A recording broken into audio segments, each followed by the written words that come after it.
Well, it's the hope that kills you, right? A Philip Zinckernagel injury and then a 2-0 deficit had things looking pretty bleak for the Fire in Philly, but goals from Bamba and Elliott forced things to penalty kicks, only for multiple Fire players to miss. We break it all down and look ahead to Game 2 today on CHGO Fire.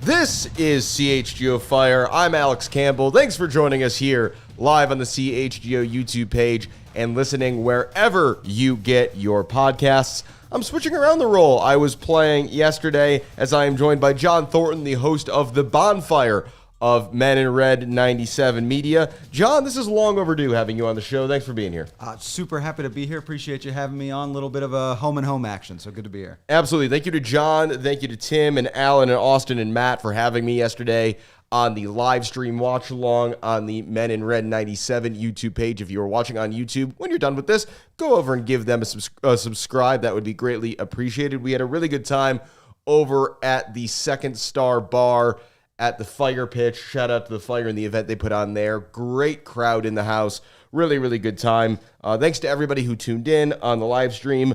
Hopefully, there is another opportunity for us to do that.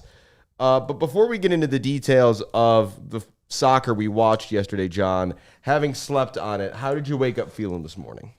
You never want to be the guy that said, I saw this coming when you already have the hindsight, but it was, looking back at the way we previewed the game, it was, are you going to try and make Philly uncomfortable, or are you going to play to your strengths? And looking back at it, it feels like instead of trying to be their best, they tried to make Philly their worst. And in some ways, that's almost more disappointing than just getting beat. Even with that 2-goal comeback, it does help.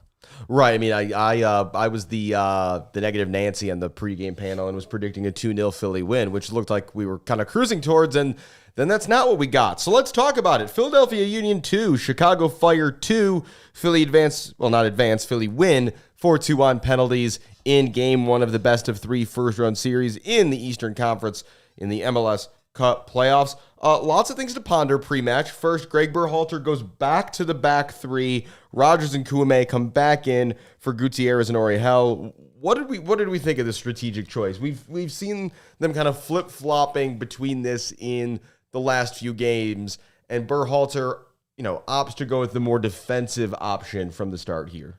Yeah, it's not just the more defensive option, it's the more defensive lineup at whole, right? Mm-hmm. Because you're not just adding in Sam Rogers and maybe Brian Gutierrez playing next to Jay Davila. You're adding Romani Kouame, who, and Tim, one of the other Men in Red guys, likes to say he's the most complete midfielder, and that seems to ring true, but you do, how you phrase it, a jack of all trades is a master of none. Right. Right, and that did seem to be a little bit of the theme yesterday of the decision, I think, made sense, and you saw that play out in the first half of really wonderful performance in terms of throwing Philly off their game, but you saw that you were missing a next level when it was time to actually take control and get yourself into the attacking phase. Right. I mean, I didn't mind the strategy, and we'll get into that when we kind of touch on the lack of anything that happened in that first half. I think the real question is, if you're going to do that, was Kouame the right guy to have in there? Again, I don't think there's a wrong choice there. I think you could put Sergio Oriel in there, and that would have been pretty defensible. I think the thought, though, was the approach was clearly, we're not going to have the ball. And so the question is, if you are pretty much deliberately saying, we are not going to have the ball, who do you want in there? And I think Kouame makes a lot of sense in the we don't want the ball scenario, because Sergio Oriel is a guy who helps you a lot on the ball, doesn't give you very much off it. Brian Gutierrez has gotten better, I think, without the ball this season, but he is still mostly an on-the-ball kind of guy. And we saw in the Orlando game last week, the Fire came out and they said, we want the ball, we are going to have the ball, and thus we are playing the guys who are going to help us do that. We couldn't ponder that situation very long, because then the bad news of the evening came down, which was that Philip Zinckernagel was scratched from the lineup. with less than 5 minutes to go before kick. Greg Berhalter told us after the match that it is an oblique injury of some sort. Hopefully that is just a mild strain because, of course, this is the sort of injury, and if you've ever strained an oblique, you know this.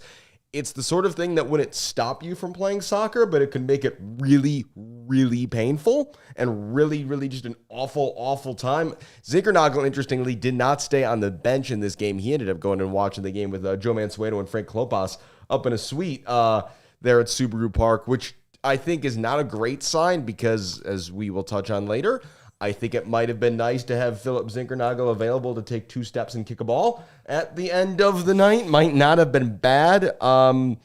We won't have a clear answer on this until Thursday when Greg Berhalter has his match day -2 press conference. Marin Haile Selassie comes in and starts. John, this is obviously not good. And while Marin is the obvious guy to bring off the bench, it totally changes what the Fire can and would want to do when they do have the ball. You don't want to criticize Greg Berhalter for making the wrong decision when the best player on your team by maybe a country mile goes out 10 minutes before kickoff, but you do have to kind of look back in a little bit of retrospect and say, that's your entire attacking spark gone. We've talked a lot about how Hugo Kuipers has been incredible in the run of play in terms of actually winning the ball back, playing deep in the midfield. Jonathan Bamba does a lot of great stuff between the boxes. Marin Haile Selassie, I mean, we saw 3 assists against Inter Miami. He is very clearly, I feel confident saying he's like a super sub, right? He's a great 12th man. 100%. And he could be starting, I think, on a lot of teams in MLS. I mean, I know the Fire are the 8th seed, but they're arguably the best attack in MLS outside of South Florida, right? So I guess the problem is you look back at that and you say, Philip Zinckernagle's out. You still have Romani Kwame in the midfield. You have nobody connecting play, nobody moving the ball forward. And that's where it does feel like not starting Brian Gutierrez when you know you're down Philip Zinckernagel. Maybe you don't want to make a double switch because you've already trained all week, but going like for like wasn't enough in that situation. Yeah, because is Zinckernagel a winger? Kind of, but I mean, even when the Fire in the 4-3-3, he drifts inside a lot with whoever's at right back overlapping, and especially in this 3-4-3 system, him and Bamba are half space guys as much as they are anything, with Jonathan Dean and Andrew Gutman providing the width. So I would have liked to see Brian Gutierrez here. I think if you wanted to change nothing, Guti gives you a more similar profile to what Zinckernagel is going to do. Haile Selassie is a guy who's a bit more of a true winger. He wants to run in behind. He's really willing to get wide and stretch play.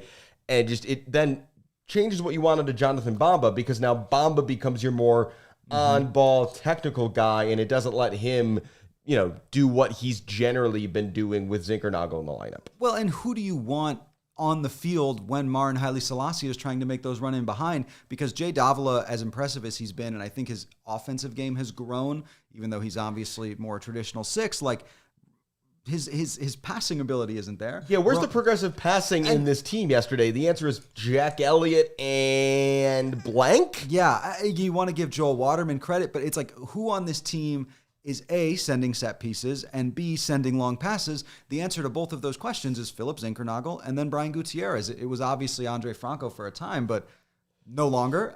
And so to put in Marin Haile Selassie on that right flank, the guy who really thrives on his speed and his ability and hold-up play, and then not have anybody to connect to him, I think you were kind of shooting yourself in the foot a little bit. Also, we have an Alex Calabrese shout out in the chat. I believe we also have Mr. Calabrese in the chat. So shout out to all the love that we're getting for our friend of the show there. Yeah, and it's just different because, again, you look at when Marin has come into games and been successful this season. This came up on the live stream yesterday.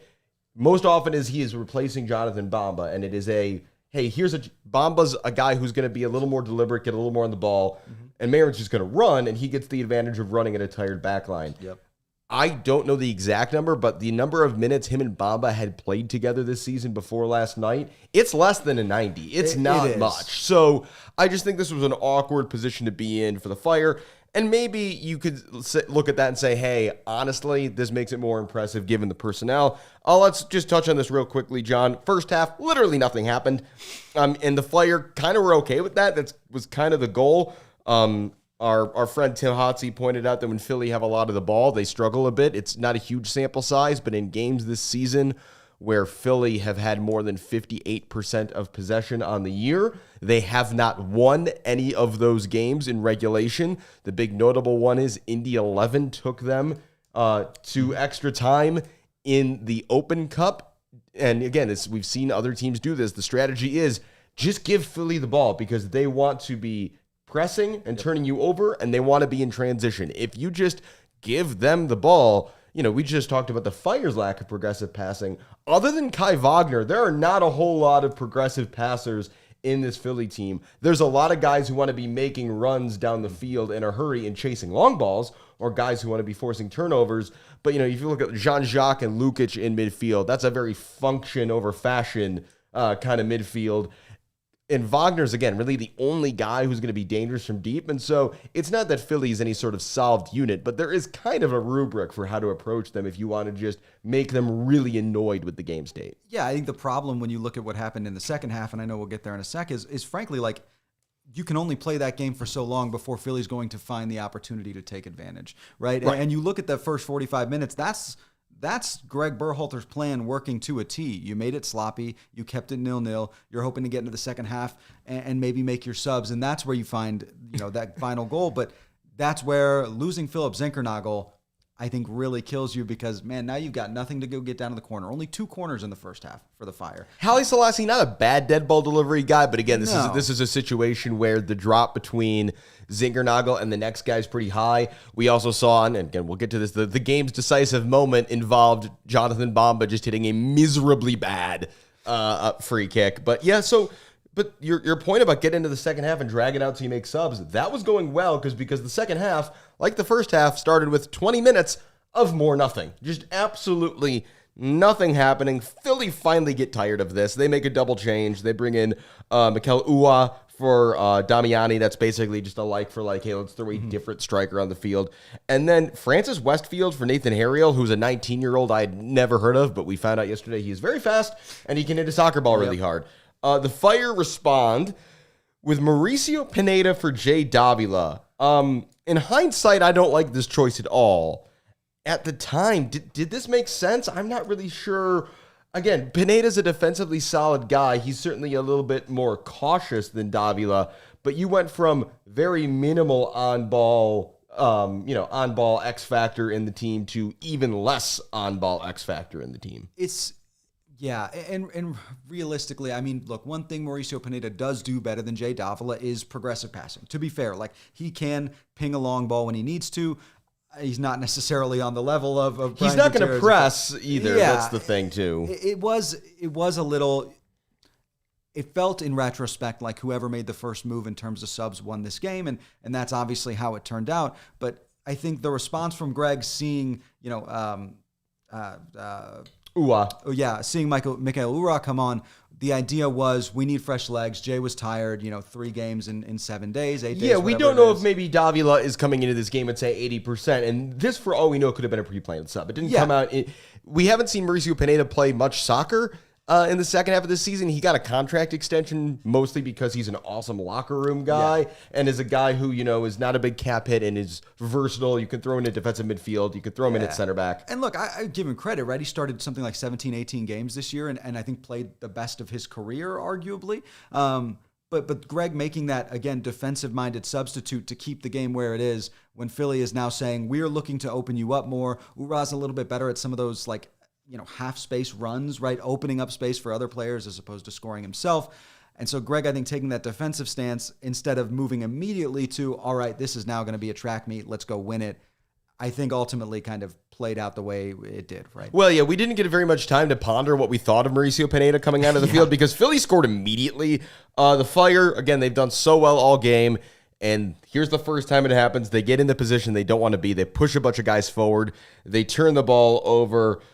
Philly get on the counter. In particular, Jonathan Dean is way up the field here, and Sean behind the scenes here is gonna for the folks on YouTube help us do some visual aids in the way this attack developed, where Indiana Vasilov eventually gets his goal because it was just a situation where the Fire just get caught and it's not looking good. So for the viewers on YouTube, the first picture we are showing for the audio listeners is we have the Unioner on the attack right now on the screen. It's Milanowski is squared up on the far side. I believe this is against Joel Waterman out wide to the left. and you have Jack Elliott and Sam Rogers both minding Ty Baribo. Vasilev is on the opposite side, rushing toward the box, and Romy Kwame is marking nobody. He's going straight down the middle of the field. No one has seen Vasilev. And Sean, if we skip to the next photo of the combo, we're going to see where this ends up, which is here's Vasilev wide open, and you have all three of Elliott, Kwame, and Rogers all marking Ty Baribo. Vasilev's wide open. What ends up happening from here is that in his desperation to recover, Rogers ends up screening Chris Brady, who gets stuck on his post. It's a shot that, Brady, if he sees this clearly, I think he might save because it's not that good a shot. He leans to his right to try to see around Rogers, doesn't see the shot, goes in the bottom corner. 1-0 Philly. John, is this really any individual's fault, or is this literally just the case, hey, the Fire made the mistake they cannot make, and a really, really good Philly team punished them for it? I think that's all it is, right? We talked about before the game, right? Like Chicago is the more talented side, but this is what Philly can do, right? They can just play their game to a T and get their result no matter what, right? That's who they are. Shout out to Jose in the chat. Lukic forcing the turnover to Vasilev, scoring 14 seconds. Yeah, that is what Philly want to do. Again, they are not interested in actually possessing the soccer ball. Okay, this naturally prompts Greg Berhalter to make more changes, and here we get the Orlando sub, which is the okay, fine, Kwame and Rogers get out of here. In come Brian Gutierrez and Sergio Orejel. Off to the 4-3-3 we go. Once again, John, we don't have a lot of time to ponder this because Philly immediately scored their second goal. The Fire are trying to play an insanely high line at midfield. Joel Waterman is 2 or 3 yards behind said high line, which plays all the Philly attackers onside. Off to the races they go. Milanowski is running at goal. The Fire get men back, but he just cuts inside on Jack Elliott and rifles one into the top corner. 2-0. Alowski, of course, a midseason pickup. I blame San Diego FC for this goal because, for those uninitiated, Milanowski was under contract with a team called FC Nordsjælland. They play in Denmark, I believe, and they are part of a multi-club ownership group associated with the Right to Dream Academy. They're out of Ghana. All you really need to know for this is that San Diego FC is also a Right to Dream team. So Nordsjælland loans Alowski to San Diego, where he puts up just hilarious goal per minute numbers, mostly as a backup. Numbers. He scored a hat trick one game in like 9 minutes, and it just completely wrecked his per 90 stats. Anyway, he's doing really well in San Diego. San Diego's in first place. And then Nordsjælland, their sister club, recalls Alowski and sells him to the Philadelphia Union. Strange move. He's been awesome, though, for Philly. Great job by them. He scores here. This felt like curtains, though, John, on this game. 2 quick goals, and it felt like the Fire were down on the mat. Yeah, 100%, right? And you want to talk about what do great organizations do? They take advantage of San Diego's mistakes and bring in Milanowski, right? It's just a completely unforced error. No, we couldn't agree to a deal. Okay, you still can have this player for 6 more months. What are we doing here? You're a U.S. citizen, so you have the passport if you want to just go play for literally anybody else over there. Oh my God. Yeah, look, I think it did feel like curtains, and again, it does scream. I feel like I'm always very effusive for my praise of Greg Berhalter, so you kind of have to have it both ways of, I don't quite understand the move of, we let up a goal, we're going to immediately bring on our offensive players, and now you've put 2 guys who are not the best defenders without a back 3 in a spot where they're going to have to do all this defending, and Philly's in the zone, right? They're in their mode, they know what they're doing, and I think you're setting yourself up for failure, and it says a lot that the guys were able to battle back from this, right? I think definitely felt like, all right, let's see if you can get one back, just get some vibes going into the home game, and maybe turn it around for game 3. But it felt like curtains at the time for sure. Philly also agreed this game was over because they brought in Kevin Sullivan, which is generally something they only do in games that are disrespectful. Gosh. Yeah, just things that. Hey, again, I think Kevin's gonna have a great career, but that's basically his job with Philly these days. Is he gets garbage time minutes, and then the Fire get a goal, and the game is back alive. It's a corner kick. Elliott puts a header off the post. The ball then just bounces off of Andrew Gutman across the mouth of goal. Bamba volleys it in from about a foot out. The Fire will absolutely take this. 2-1. Game is alive. And again, it was kind of nice because Fire fans, the Fire on the field, they didn't have a lot of time to kind of sit in the, ooh, this sucks, because, again, is it a bit of a lucky bounce? Sure, but you make your own luck, you get a goal, and now all of a sudden you're staring at quite a bit of time left. I think about 14, 15 minutes at this point, and it's only a one-goal game. Yeah, well, it's only a one-goal game, and you think about, you can call it luck. Whenever you're putting yourself in position to get set pieces and a goal results, I have a hard time calling it luck. Right? And what do the Fire do better than any team in MLS? They score from corners, and they score from just about any set piece, right? And so that's kind of the larger theme of this game, I think, looking back. We did a little bit of a breakdown a couple weeks ago where you look back, the over-under for Fire in terms of wins, number of corners, is 6. They had 5 in this game. And I think that's telling, right? Both of your goals here coming off of set pieces. Obviously, the equalizer was a little bit of a different one with the rebound. But again, what are you doing? You're putting yourself in dangerous situations where you can show your quality. You're getting opportunities in the box. And Jack Elliott, again, in the Philadelphia Union, know this. We talked about it on our show last week here. Jack Elliott scored 2 headers in an MLS Cup final. Like, this is just kind of what the guy does. Fire are pushing. Nothing's really happening. Philly's holding on for dear life. We get to stoppage time, and absolutely all hell breaks loose. Barlow comes on for Jonathan Dean in the kitchen sink of substitutions. And then in the 3rd minute of stoppage time, the Fire score. They got a free kick from just outside the 18. We get the aforementioned Bamba shot that's just really bad, right into the wall. Bounces right back to him. He hands it off to Jack Elliott. And Elliott just hits a grass-cutting laser into the bottom corner for 2-2. How did the Fire get a draw out of this game? Before this, where were you guys at yesterday? We were at the Second Star Tavern at the Fire pitch. Ooh, do we have a clip? Yeah, I have the reaction because this kind of explains the excitement of Fire fans. Oh my god! So this is a disbelief. This is a video I took right after Jack Elliott scored. So it's gonna be okay audio, but for the YouTube audience, here we go.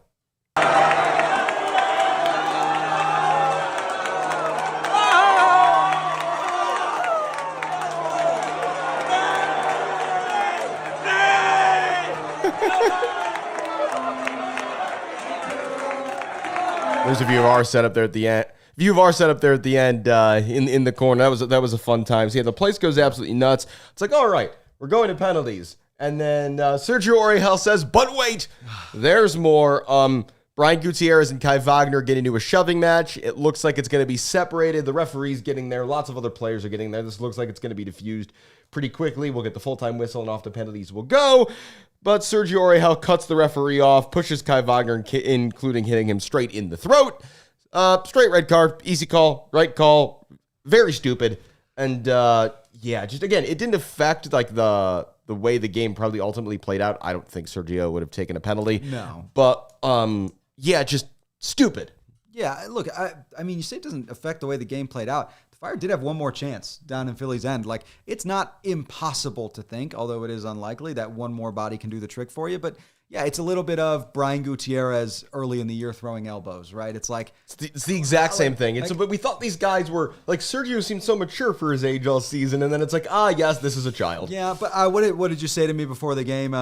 Maybe the whistle's a little lighter for Kai Wagner. I'm sure Sergio Oriol, maybe not a big fan. I don't want to say that about Sergio. That's probably not fair. But look, it wasn't intentional. It was just careless. Right, I don't think Sergio went in trying to strike his throat. No, he just charged in there, blazing. It's like, let me defend my boy here. And Sergio, I love you. I don't know if you're quite the if you're a hockey fan, you're not quite the goon here. Like you don't need to be out there trying to get people out. Sergio cautiously probably checks in at about 160. I mean, he's not a big guy.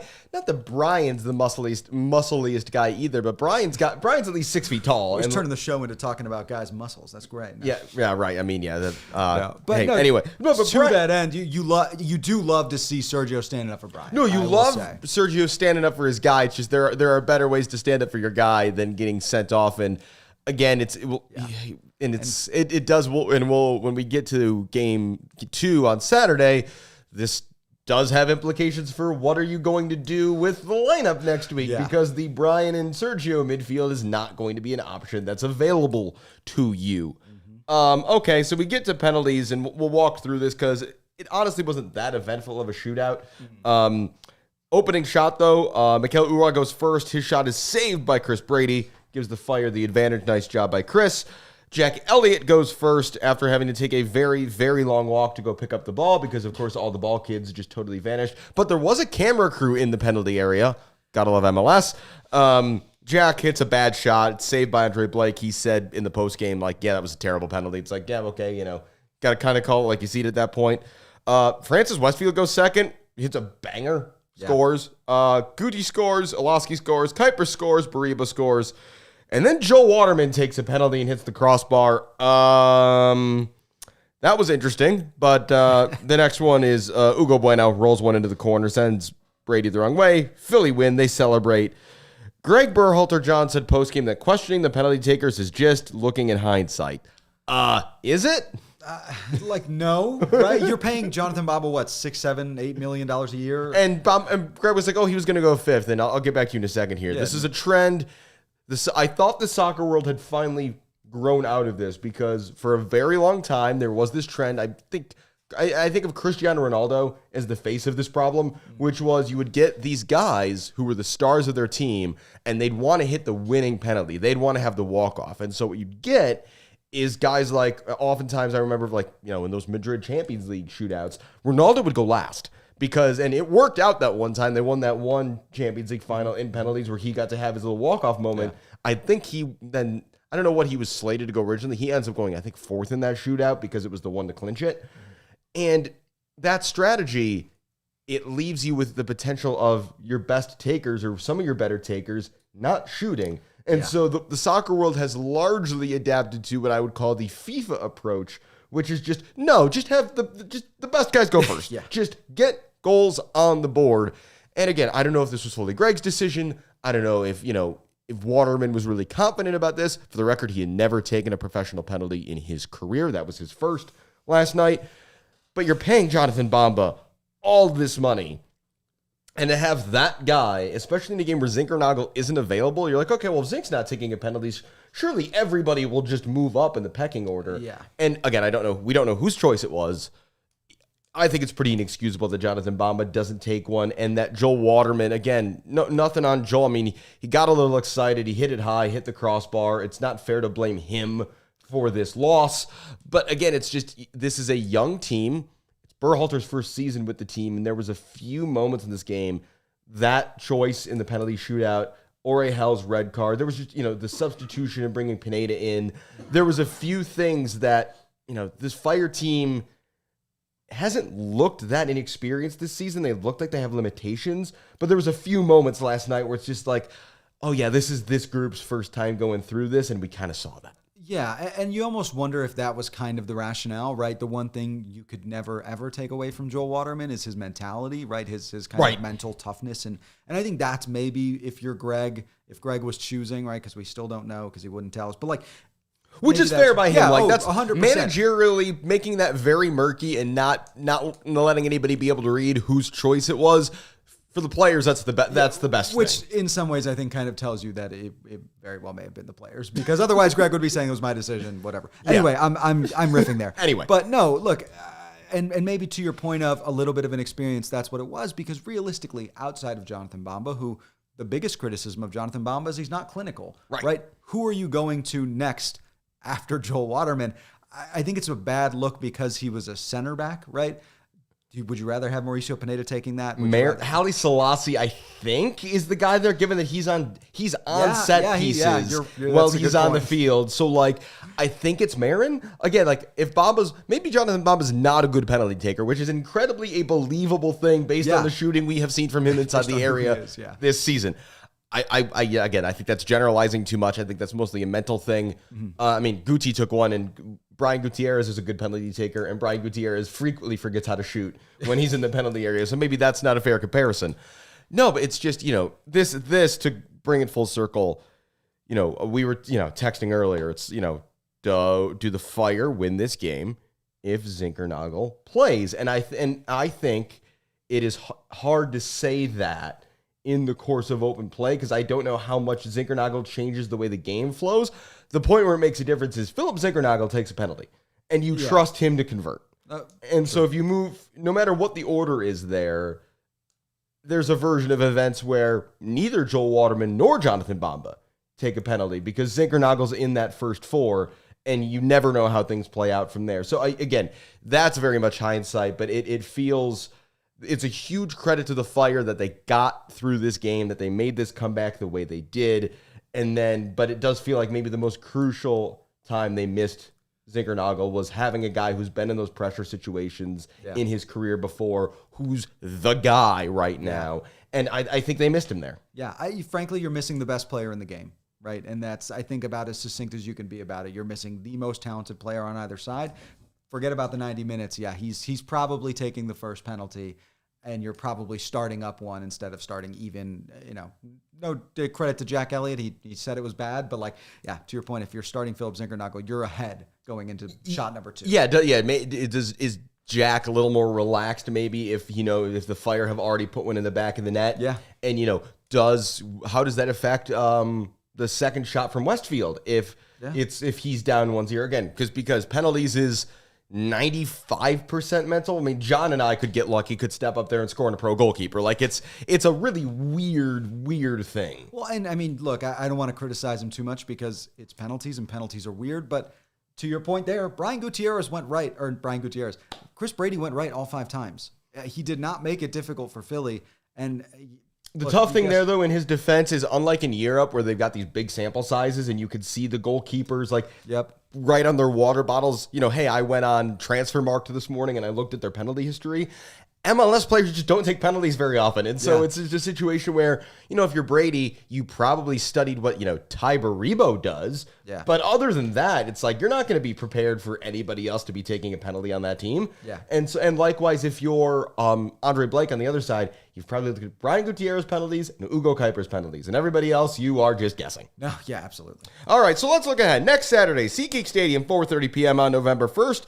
If you can be there, you better be there. And tickets are going fast. No matter what happens, it's going to be a great day out at SeatGeek. It's going to be a great atmosphere. It feels like there is still plenty of positivity despite last night's result.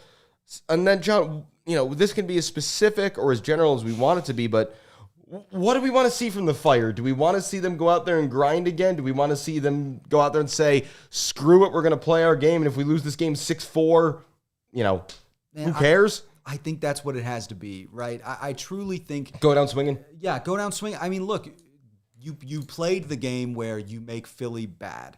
What I'd like to see is the game where the Fire play well, right? That's what you want to see. I like that. You want to play to your strengths, and what are your strengths? You scored 66 goals this year. You have 3 of the best forwards in MLS at a variety of things. You have a 22-year-old who came up through your academy playing the best ball of his career and scoring goals, right? It's not like it's just good connecting play. He's on fire in the attacking third. No pun intended. What I'd really, really like to see is Greg Berhalter do what he did against Orlando, which is you're going to give us the ball, we are going to take it, and we're going to make your life hell for 90 minutes. It's just what it needs to be. Mm-hmm. I think if you want to reset the tone going into Game 3, I feel good about a Game 2, but I think if you come out and be passive again, Philly's going to find the way to exploit it. They've got more tape. Frankly, Bradley Carnell after the game said something to the effect of it was great they stuck around as long as they did. We weren't that worried about it. And I think that says a lot about what that game was like. Yeah, and because, if this goes to a Game 3, you're probably going right back to the batten down the hatches and let's grind this kind of game. What's interesting, though, is I think what I'd like to see is probably something in the middle, because I don't think you can go with that full 4-3-3 without Sergio Orejal. I just don't think it works the same if you put Romani Kwame in that spot, in that right 8 role. I assume that is who would start there. I kind of want to see more of a 4-2-3-1, which, to be fair, is something we haven't seen Greg Berhalter really do, but put take your pick out of the hat of midfielders you could stick next to Davila in that pivot. Play Guti as a 10, and then you've got Bamba, Kuipers, and hopefully Zinckernagel, but maybe Haile Selassie out there to give it a go. Because that's the other question. How much does Philip Zinckernagle's status impact how the Fire approach this game? In a weird way, I almost think it doesn't, because I don't think you can walk into this game with anything other than the mindset of we need to play our game. Mm-hmm. And to that end, if Brian Gutierrez is on the field, I think Marin Haile Selassie can be a really effective player when he's not being tasked with taking one-on-ones and trying to drive into the box. The other side of the coin there, I think you talk about partnerships in the midfield, and I've been on this train all year. I will die before I get off this train. I would love to see Kellen Acosta in a 4-3-3. I know it hasn't gone as we had somebody in the parking like lot last week tell us stop saying nice things about Kellyn Acosta, and in the time since that comment was made, you and Calabrese have now both come on this show and said very nice things about Kellyn Acosta. Look, I think he's in a weird place. I don't know that he got benched for poor performance. I think it was Sergio Orejel was playing so well you couldn't put him back down, and then Andre Franco comes in and.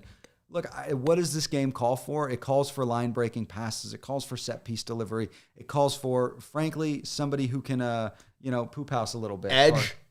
Somebody who's going to go up against Lukic and Jean-Jacques and give them some of their own medicine. We saw Joel Waterman get a yellow in this game that I think with the wrong player, with Sergio Orejel, Brian Gutierrez, even Jay Davila, could have been a red. And that's what Kellyn Acosta can bring as well, is getting in their head, making them make mistakes so that you can play your game. Yeah, again, Kellyn Acosta, an original of the combo of, and again, I still maintain that I think the U.S. men's national team invented the thing where you have one guy carry the ball around before a penalty, and then you have another guy protect the penalty spot, and once all the chaos calms down, you then hand the ball off to the guy who's actually going to take it.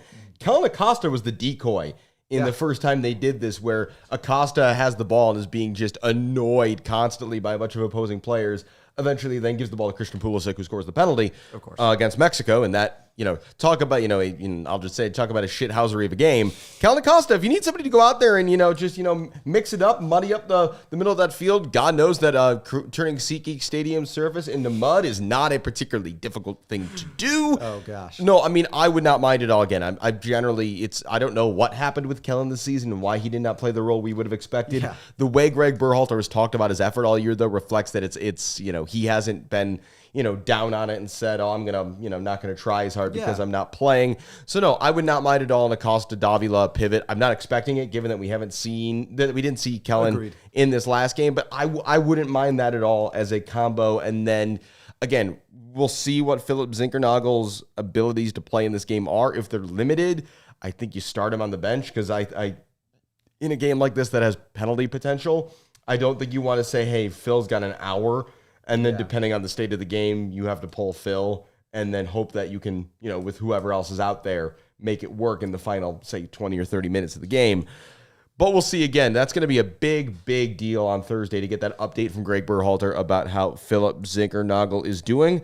I think, though, John, we've pretty much covered, all the thoughts from last night. We're looking ahead to Saturday. It should be a good time. Yep. Hopefully the weather holds out. John, what are you guys going to be up to this week over at Men in Red 97 as we move toward game 2 of this series? Yeah, absolutely. We'll have our normal kind of midweek pregame preview that we're doing. We're hoping to have a special guest or two, but if nothing else, it'll be myself, Tim, and Alan kind of chopping it up, getting our picks in, and talking a little bit about what to expect, and probably a fairly similar conversation to what we're doing. Would keep an eye out there, and as always, just on the socials. Matt's always cooking up something for us. Yeah, and I'll shout out to your guy, Alex Calabrese, and also Joe Chatz, a friend of the show, for their on-site coverage last night. Really appreciated. Those guys work really hard, and in particular the amount of road trips Joe's gone on this season, and really the only person pounding the pavement in that way all year. Obviously Calabrese chips in when he can, but school and things of that nature make that maybe a little more difficult. A reminder to make sure you're following CHGO on TikTok, on Instagram, and on Twitter, and that you're following CHGO Fire on Twitter as well. We're going to have lots of great content again on Saturday from SeatGeek Stadium, from Bridgeview. Really hope you can follow along with us there if you are not in attendance, and we will have another show same time next week, Monday, 4 p.m. That will either be, a bit of a morning. That won't be an official season recap show, or it's going to be oh my God, the Fire have forced a game 3, and now we look ahead to the weekend after that. So stay tuned for all of that. Thank you to Sean Anderson behind the scenes, making us look and sound good here on the YouTube broadcast. And wherever you are listening to this show, thank you for tuning in, whether it's live, whether it's later. We appreciate your support. Subscribe wherever you are watching or listening. I'm Alex Campbell. I'll see you next time, and hopefully we've got a win to celebrate on CHGO Fire come next Monday. We all silly like the mayor.